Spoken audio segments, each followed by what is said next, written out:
L'histoire de l'atome. Recherche physique et chimie. 3 APIC 1. Prof Samir Rami.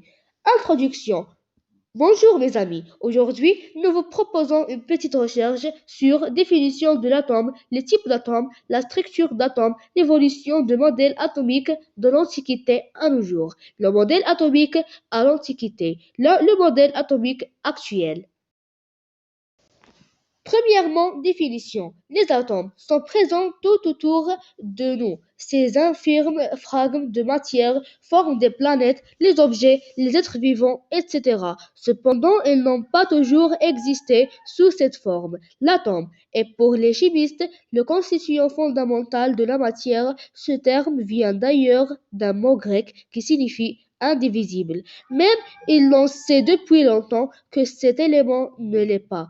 La taille d'un atome est de l'ordre 10 à la puissance moins 10 mètres. La masse d'un atome est de l'ordre 10 à la puissance moins 26 kg. Deuxièmement, les types d'atomes. La plupart connaissent pour l'instant des atomes de carbone, d'oxygène, d'hydrogène et d'azote. Mais il en existe beaucoup d'autres au total. On en dénombre d'une centaine. Par exemple, He, c'est le hélium, S, c'est le soufre, P, c'est le phosphore, Ca, c'est le calcium. Troisièmement, structure de l'atome. L'atome est composé d'un noyau et des électrons en mouvement autour du noyau. L'atome est constitué par un proton, des nucléaires, un neutron et un électron. Et on a comme quatrième grand titre l'évolution du modèle atomique de l'Antiquité à nos jours.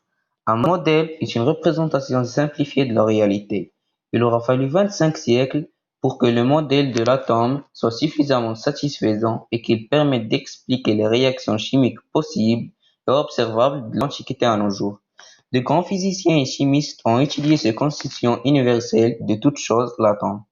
À l'Antiquité, pour Démocrite, de 370 à 460, il a dit que la matière est constituée de minuscules et indivisibles particules appelées atomes, qui pouvaient se lier par l'intermédiaire de crochets pour donner à un corps ou à un objet son existence. Et ensuite, pour Aristote, de 322 à 384, il a dit que la matière peut être divisée et résulte de la combinaison de 4 éléments: l'eau, l'air, le feu et la terre. Et pour le scientifique anglais John Dalton, de 1766 à 1844, est le premier à poser les bases scientifiques de la théorie ébauchée par Démocrite. Elles sont au nombre de 5. Toute matière est constituée d'atomes. Les atomes d'un élément sont identiques. Les atomes d'éléments différents ont des masses différentes. Un composé est un mélange spécifique d'atomes d'un ou de plusieurs éléments. Lors d'une réaction chimique, les atomes ne sont ni créés ni détruits, mais se réarrangent pour donner de nouveaux composés. Et finalement, on a le modèle actuel de l'atome. En 1932, James Chadwick met en évidence des particules électriquement neutres et de masse voisine de celle du proton, les neutrons. Les atomes sont constitués d'un noyau autour duquel se déplacent les électrons. Le noyau est formé de deux sortes de particules appelées nucléons, les protons et les neutrons.